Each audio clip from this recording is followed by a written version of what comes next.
Sue, what is this we're holding in our hands? This is the dog strangling vine. It is an alien invasive species. Now, what is that?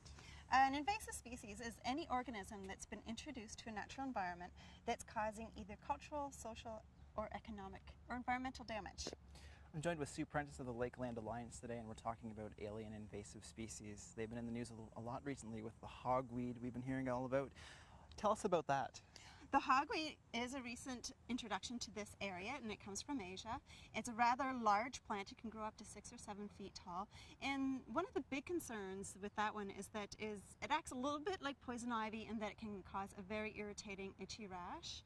And if you get the resin in your eyes, it can even cause temporary, possibly permanent blindness. So something we definitely don't want to have in our yards. It's definitely something we want to avoid. Yeah. Now, I see we have another invasive species right beside us. What is this one?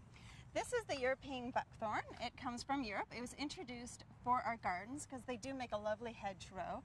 Unfortunately, they're particularly competitive in our North American environment and are choking out a lot of our native species and changing our landscape.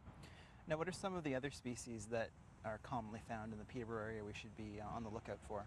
We can find Japanese knotweed, garlic mustard.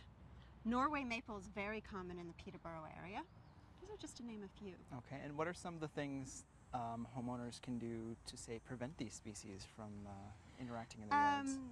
A way to prevent the transfer of these invasive species is being very careful what you put in your garden to begin with.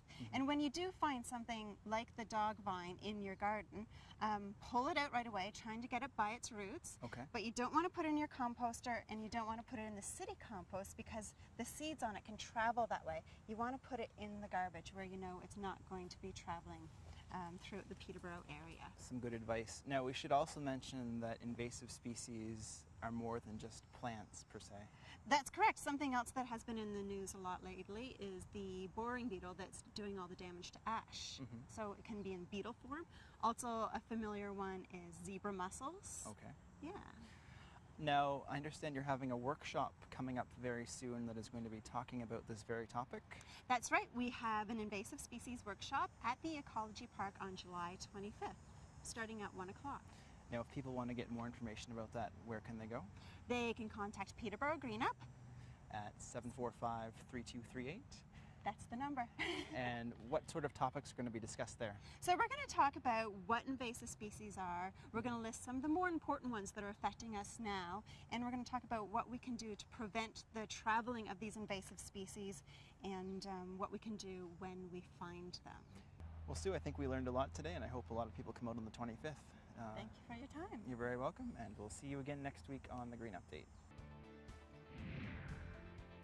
The Green Update is brought to you by Peterborough Moves. Carpool to and from work and catch up on what you missed at the water cooler. If you have any questions about today's episode of The Green Update, call Peterborough Greenup at 745-3238.